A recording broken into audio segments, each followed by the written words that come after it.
Hey y'all, welcome back to my channel. If you're new here, welcome. If you feel like you got a little bit of that common sense that's not so common, go ahead and hit that subscribe button. And if you don't, common sense is a disease I'm trying to make highly contagious. So go ahead and hit that subscribe button anyways, okay? And today on this channel, we're going to get into the Federal Communication Commission's regulations from the common folk perspective. Okay, don't come for me.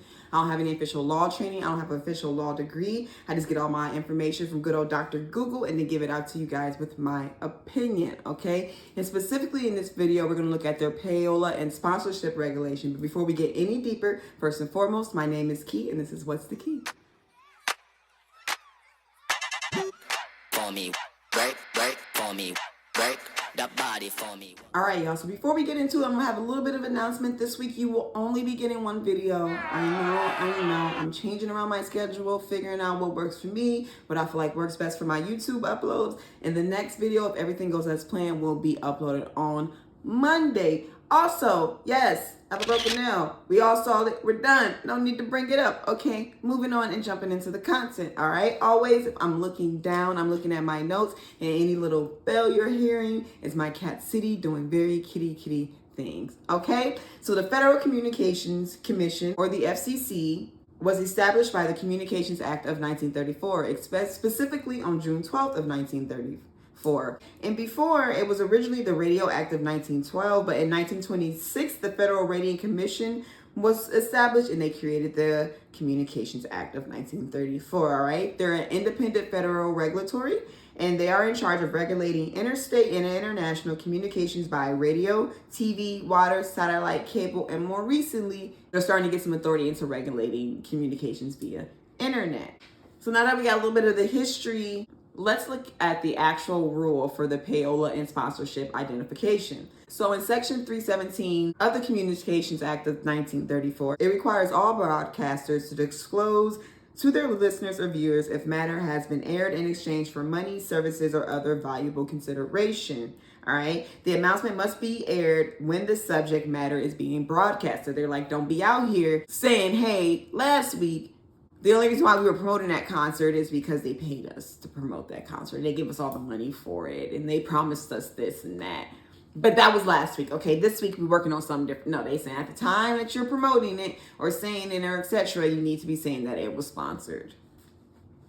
So in Section 507 of the same Communications Act, it requires that anyone who provides or promises to provide money, services, or other considerations to someone to include program matter and broadcast, it all must be disclosed in advance and ultimately to the station it is being aired. So in this case, they're saying not only just the stations and licensees, hey, if you're an individual person that's also bringing something to a radio station to be promoted, that also must be disclosed as well at the time it is being aired. That's why you hear from a lot of radio stations, okay, now here's a word from our sponsors, and then you get the commercial updates. That's them disclosing, hey, we're being sponsored in order to pay these ads.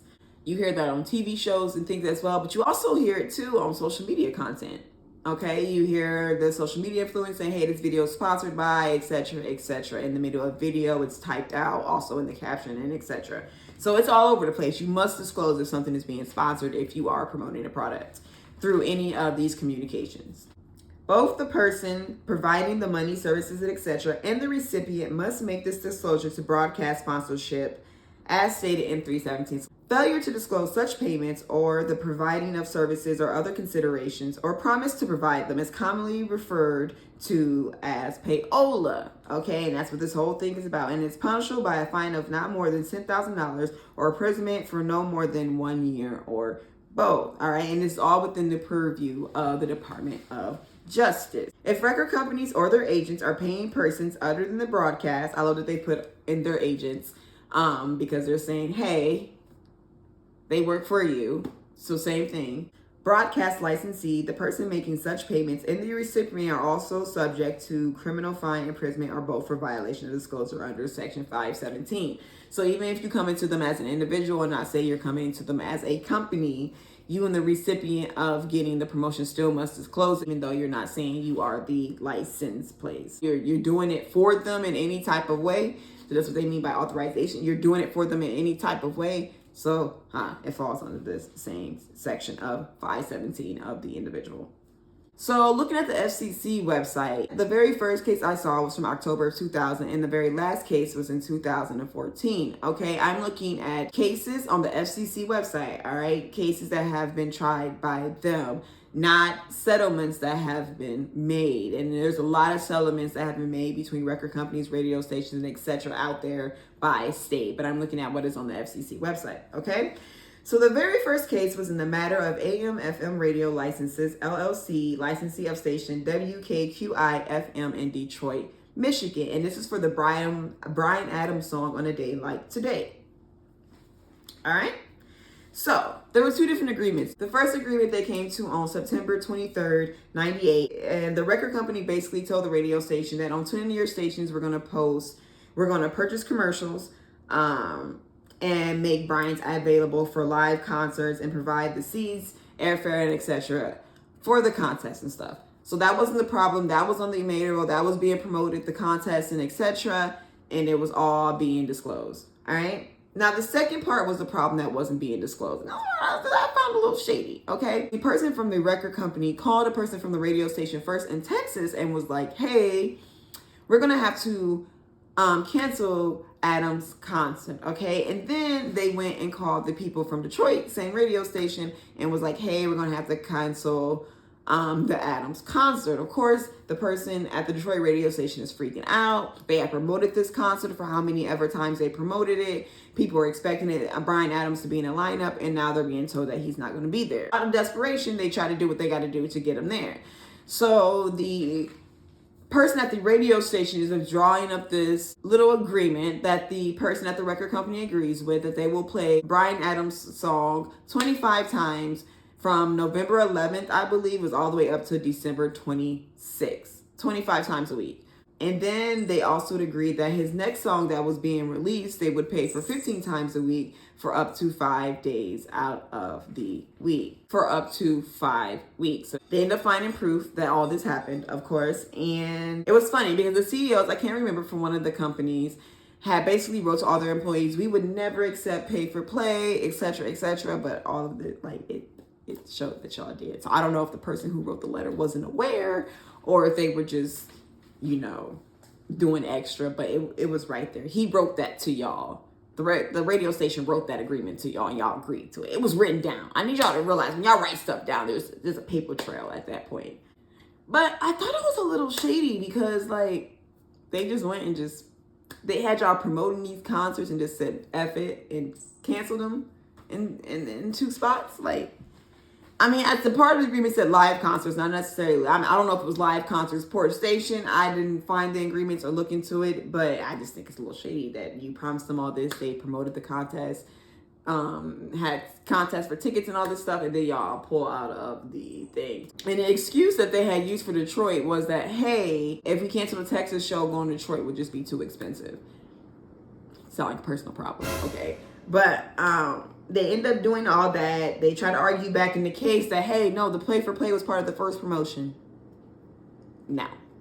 Nope, that didn't work. Okay, FCC said, nah, they had to pay $4,000 in fine, and this was adopted on October 11, 2000, and released out to the public on October 12th of 2000. So that was the very first case I saw that was tried by the FCC back in October of 2000, all right? Now, the second case was in 2014, all right? And it was in my home state. And it was in the matter of Maverick Media of Rockford Licensee, LLC, licensee of stations WNTA AM Rockford, Illinois, and FM translation W263BJ at Loves Park, Illinois, okay? And they violated the law by broadcasting State Line Showcase, a regularly scheduled daily talk show, without disclosing that the guests that they were appearing on the show had paid the station to appear and promote their products and services. So in this case, there was no issue with them talking about the daily talk show. They had the people that were coming, they start on this guest show, were paying the radio station to come on there and promote their products, services, whatever they do, and the radio station wasn't telling people, hey, the guests from the show are paying us to be on here. So that happened. All right. I love the integrity of Illinois because both the radio stations were like, yeah, we did it. There was no fight back in it. There was no anything. They just admitted, yeah, we did it. Okay. And at the time, Maverick was selling to Midway Radio Inc. Okay, so Maverick Rockford will have to pay $185,000 in fines, but the Midway Radio Inc. had to agree to implement a 3-year compliance plan. Okay, and if the station wasn't sold, Maverick would have to implement the plan. So they like, don't play with us. But if you don't sell, you still got to do it. We didn't just give this to Midway Radio. We only gave it to them because y'all were selling to them. Okay, if y'all don't sell, y'all need to do this plan yourselves. All right. After that, a consent decree was entered and to show that they resolved and terminated the investigation on Maverick. And on April 24th, 2014, it was adopted and released on April 25th, 2014. Okay, so that was 2014. Now, the last thing shown by the FCC with any major case. Like I said, this isn't counting any cases where states have settled and things like that. This is what the FCC had on their website. All right. Now, let's get into RB versus UMG and their payola and sponsorship petition. All right. So this petition was filed on November 20th, 2024 for the song Not Like Us. And Aubrey claims that he has an inside source. Let me just say this. In my opinion, Aubrey's inside source is Aubrey's ego. Okay. Moving on. But he states that the inside source, his ego in my opinion, said that UMG made covert payments to multiple platforms, radio stations, without disclosing payments to listeners. Okay? Aubrey's ego said that. No, I'm gonna stop. Okay. Alright? This is the part I really didn't like. Because why you snitching? Why you bringing up old shit? Okay? He also put in this petition in 2006. UMG had a $12 million settlement with New York Attorney General for accusations on pay-to-play, and they were also sued by 2 other radio promotion companies separately for fraud pay-to-play practices. Aubrey, okay? Anyway, Aubrey also said that he learned of one independent radio promoter receiving payments from UMG and had agreed to transfer those payments to certain radio stations and their employees. And to Aubrey's knowledge, without disclosing this to listeners. He's saying this was done for the Not Like Us track. All right? I think you should have to almost disclose who told you. Because like I said, I think Aubrey's ego is telling him this. In my opinion. Nobody told you anything. Your ego told you this, and I'm going to get into why, all right? And to Aubrey's knowledge, without disclosing listeners, what if Aubrey just didn't comprehend that they said this was being promoted? He didn't comprehend Mother I Sober. He thought the defamation and Not Like Us was towards him, and there was none towards him. From what we could all see. You go watch that video breakdown if you haven't. So what if it was being promoted and you just didn't comprehend how they were promoting it? I know. Okay. It also states Aubrey is unable to confirm if iHeart radio stations were among these that were being paid. And you know why he has a beef with iHeart radio station? It's because Not Like Us received 96 million streams within 7 days, according to iHeart Radio. He has a problem with that. He's like, there's no way this song, and let me tell you something about this, okay? Let me tell you a little bit about me in the past, all right? In 6th grade, my biggest competition were these twin boys, Brendan and Connor, all right? I was a lower socioeconomic kid. They had some money, all right? Anytime we did a project, my project was always handmade. Theirs was always more store-bought. Not once did I ever hear Brendan and Connor, and I just remembered their last name, but I'm not going to say it because it'll totally identify them because it's so unique. Not once did I ever hear them complain about the fact that we both got A's. And I remember specifically there was a castle project that I made it out of cardboard, milk cartons, toilet paper rolls. I was making all the furniture and stuff for this castle project. And their project was bought, like stuff that was bought like from Hobby Lobby. All right? Never once did I ever hear Brendan and Connor complain at the fact that I got an A along with their bought project, okay? Aubrey needs to take a page out of their book. I think Aubrey's biggest problem is that he doesn't feel like there's no way that that little black kid could have got all that by himself without help. You know why? Because I need help. I need assistance. So he has to have assistance too because there's no way that little black kid, I was going to say something else. Y'all know what I was going to put in there with the hardy art. There's no way that little black kid did that on his own. Why? Because I need help to do it. And I'm the best. Even though my best has always been assisted. In Aubrey's mind, because he needed so much assistance, there's no way that somebody else could have did it without assistance. Because he couldn't do it without assistance. All right? But moving on. He also went ahead and listed all these other articles that showed that Not Like Us was getting all these streams and etc.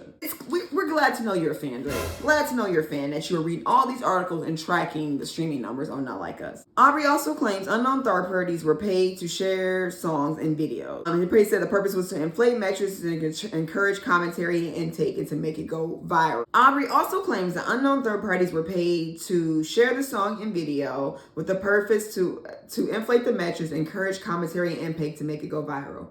Aubrey, look at me. Your antics and commentary and stuff at the beginning when you released push-ups and when you released the tailor-made freestyle is what caused everything in this rap beef to go viral, okay? And for people to do commentary on it. It was you. You promoted this. You got third party sharing. Remember, you were the one on top. You're the greatest of all time. You're the best. Everybody's looking at you. Everybody loves you. Everybody loves you even though you got limited comments for years.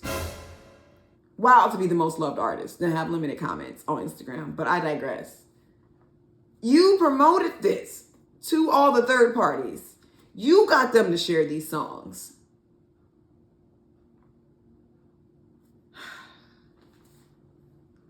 All right. He also states an unknown whistleblower revealed someone from management paid them thousands of dollars on May 6, 2024 to use for 30 million streams on Spotify for the song Not Like Us. All right, the song was released on May 4th, 2024. So you're telling me 2 days after the song was released, they paid you for an additional 30 million streams for Spotify. 2 days after the song was released on Spotify. Even after the song had already been released, people were playing it in the club the same night. Because people were playing it in the club the same night. Everybody was doing the reactions and stuff on it. All that before it even hit the streaming platforms. Because it was on YouTube first.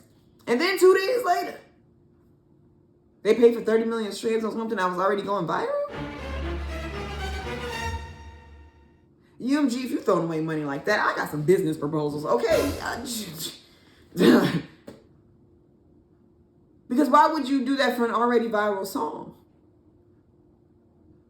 That had everybody already reacting to it. You can see people on live streams playing the song over and over again. Aubrey, your biggest fan, no, Not Like Us word for word. And this whole whistleblower situation they're talking about was actually on DJ. I think it was the one that was on DJ Academics' platform. He did an interview with them, and they stated that they were paid for all this. I think that's the whistleblower they were talking about. And I really hope you didn't get your source from a YouTuber. I really hope that was not your source, Aubrey. But moving on. Aubrey also received info, like I said, probably from his ego, that third-party influencers were paid to promote the song. Paid to promote a song on a rap beef they were already tracking, mainly because of how Drake's antics of telling Kendrick to drop.